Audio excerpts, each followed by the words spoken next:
Hello and welcome to All About Resumes. My name is Adelaide Richardson, the Assistant Director for Career Services at Perimeter College.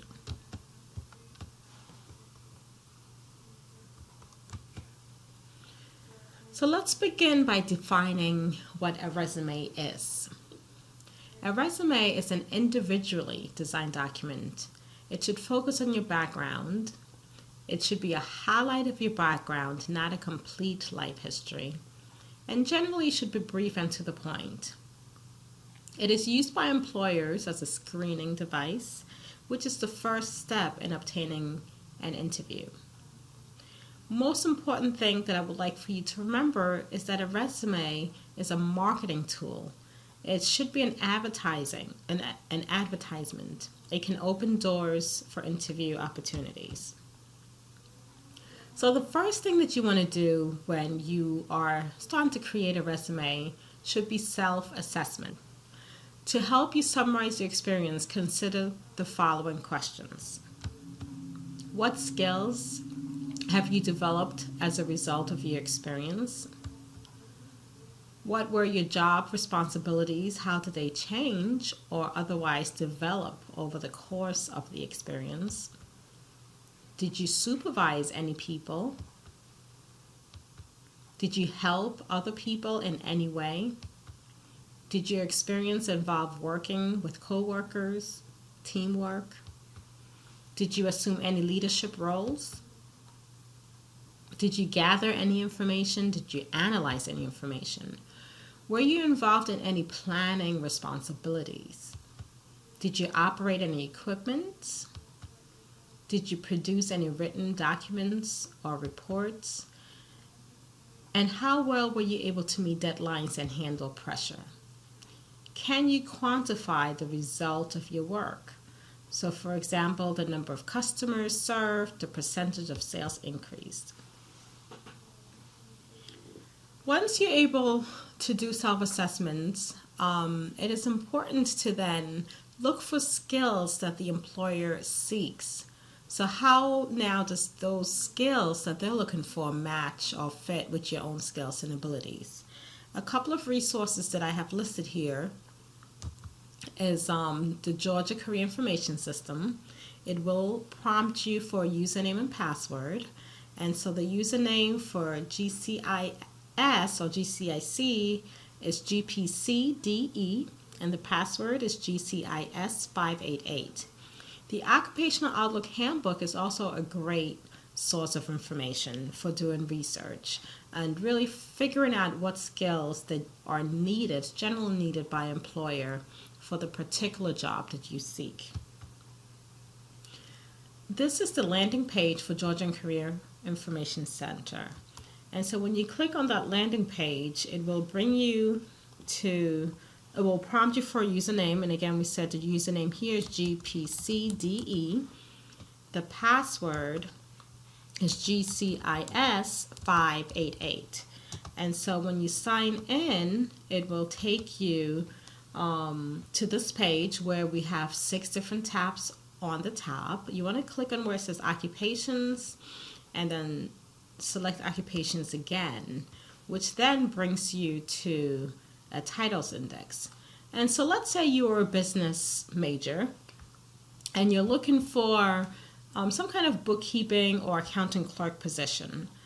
And so if we click on accounting clerk or bookkeeping, it gives us so much information, pretty much everything that you have wanted to know about the field of bookkeeping and accounting clerk. On the left-hand side, if you click on task list, it does give you a list of tasks that are performed by bookkeepers and accounting clerks. It also, in addition to common work activities, working conditions, physical demands, does have a link for skills and abilities.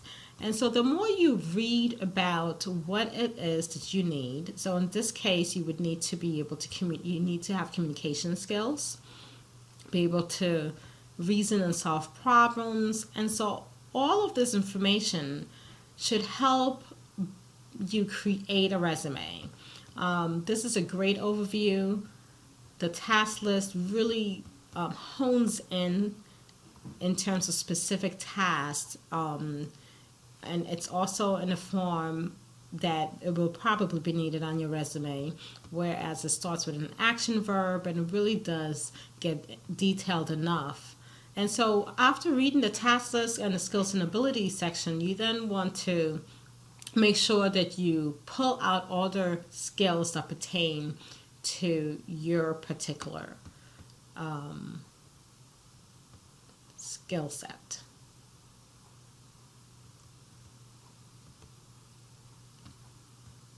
Okay, so going back to the presentation.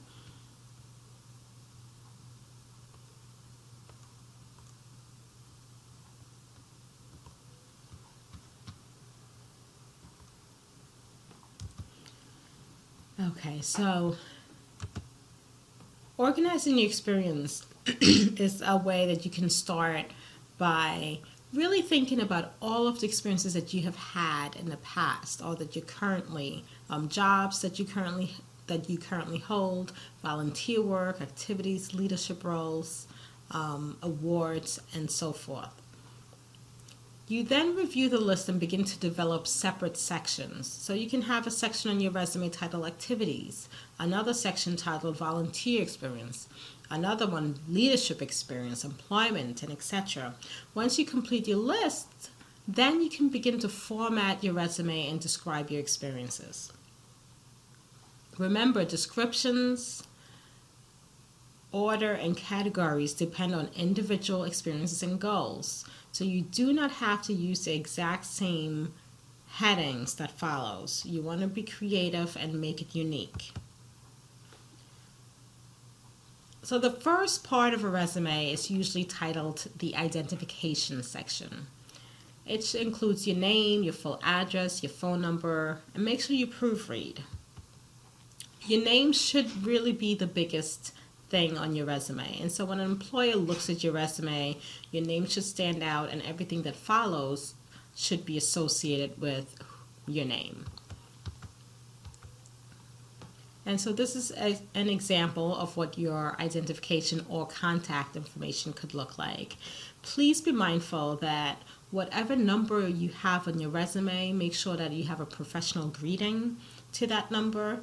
Also, make sure that the email address is something professional, maybe a combination of your name, maybe your college email address.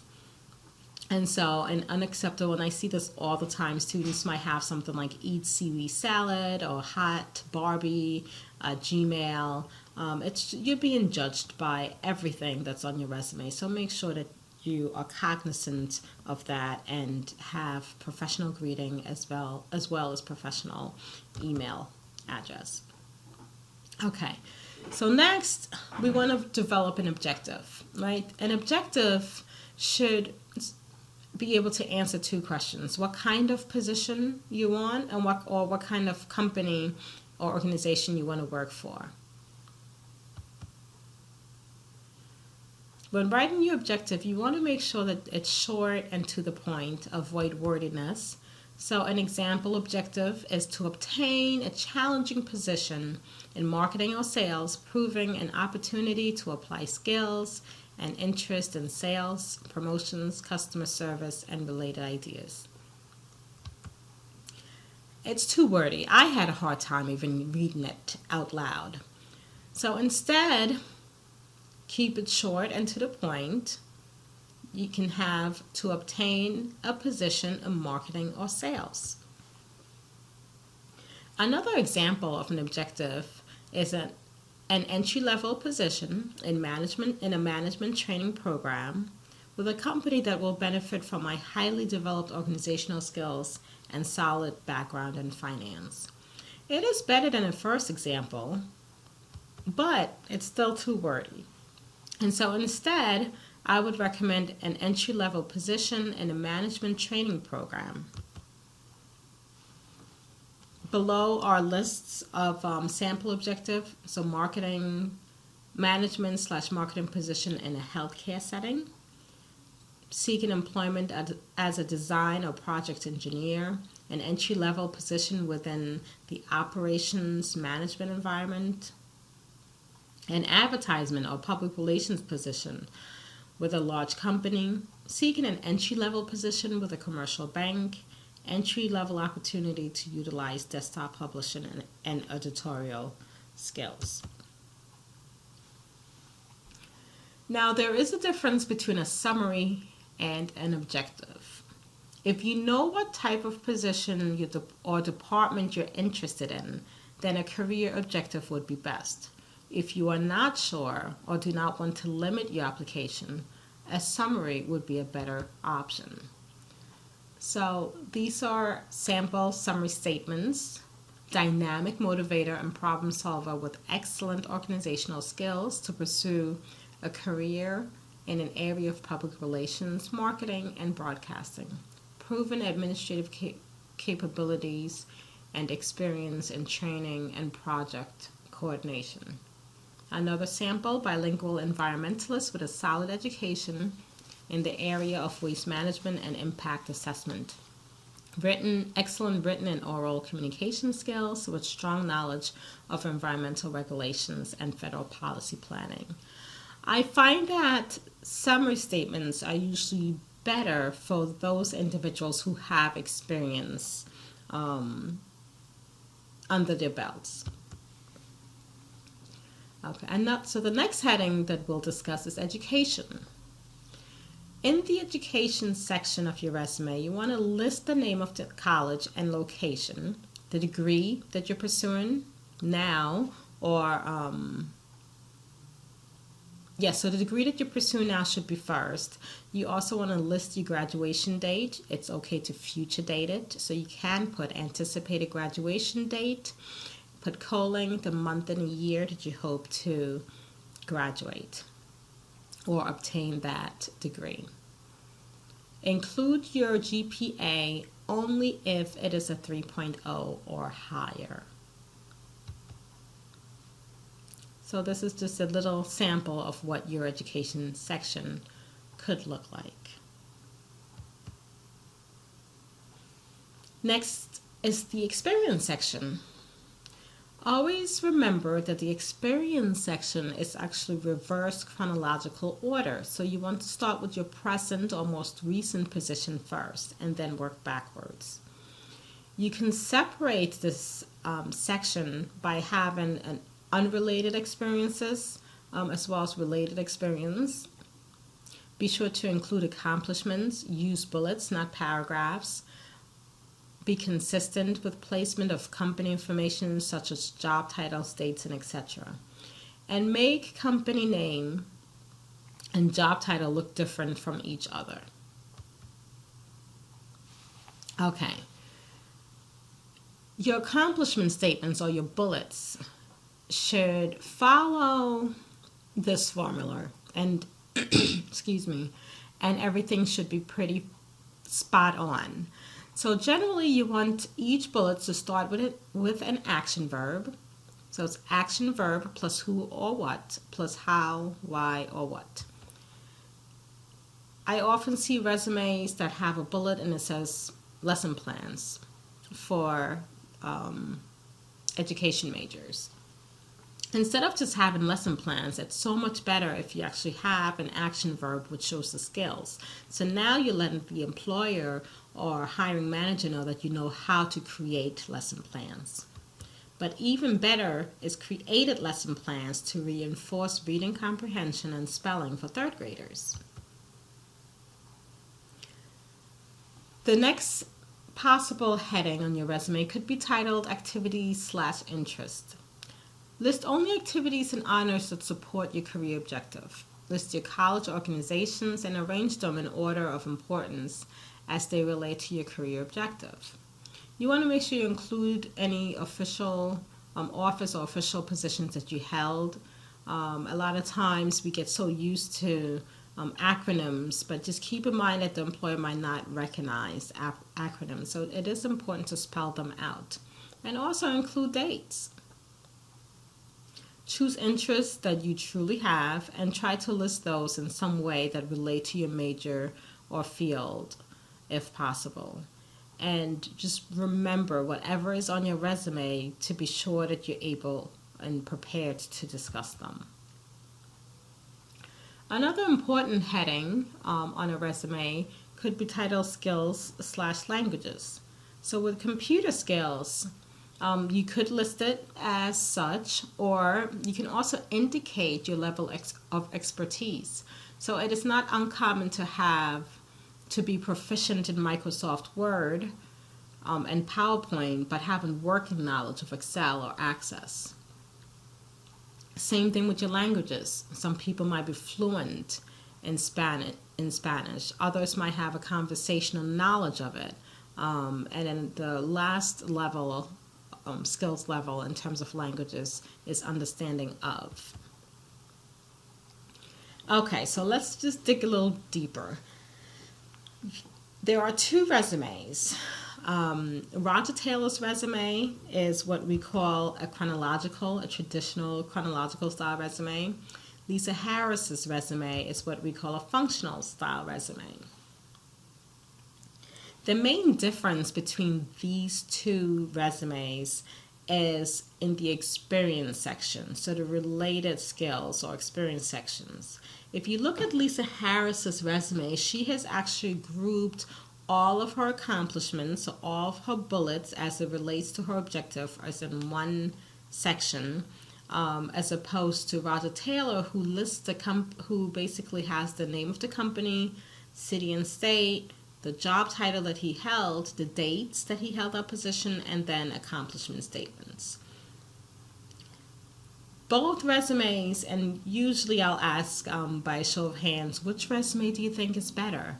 And I usually get a 50-50 on that, and employers are the same way.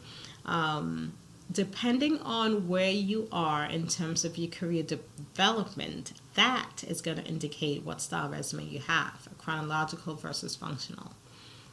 If Lisa Harris, let's just change Lisa Harris's objective to obtain a position as a pharmaceutical sales rep, right? Lisa Harris has worked as an income state processor, as a merchandise clerk, as a production assembler, office manager, sales associate. If she were to look for a pharmaceutical sales rep with a chronological style resume, she probably would not have a great chance of being called for an interview as if she actually had a functional style resume. And so the functional style resume, what it does is it thinks about the objective and it says, well, I'm looking for pharmaceutical sales. What skill headings or what skill sets are needed to be a pharmaceutical sales rep? Sales and customer service. And so she taken all of her sales and customer service skills and grouping them together, easy for the employer or hiring manager to see, makes her a much better candidate for a pharmaceutical sales rep position.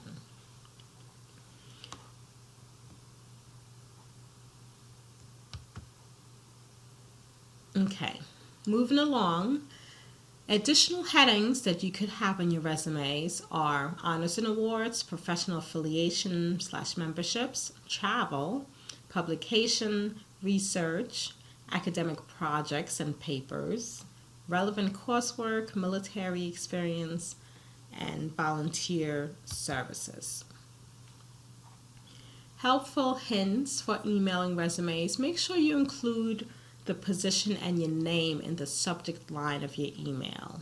And also make sure that when you're sending an attachment, label it with your name and a Word resume. Excuse me.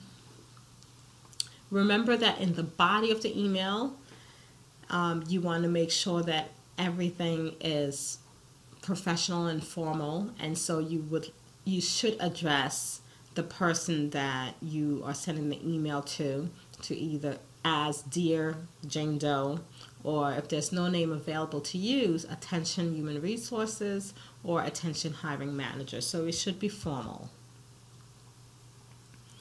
All right. If there are any questions, feel free to contact Career Services, and the best way to get in touch with us is to go to Career Connect, or go to the Career Services web page, and you'll see under the contact information it will say Career Connect. What you need to do as a new user is just click directly onto Forgot Password. It will generate a temporary password to your GPC email, and once it sends you that password to your email, you will have access to Career Connect and also be able to see the appointment scheduling component of Career Connect, and you can choose the campus and a date that best works with your time. Other resources that we provide from our office are career assessments. So if you're not sure what major or what career would be a best fit for you, we can certainly help you figure that out. We help students and job seekers with interviewing skills, of course, resume creation and polishing, and Career Connect also has an online job board. So it's a list of job openings as well as internship opportunities. Thank you so much for your time, and we hope to see you in one of our offices.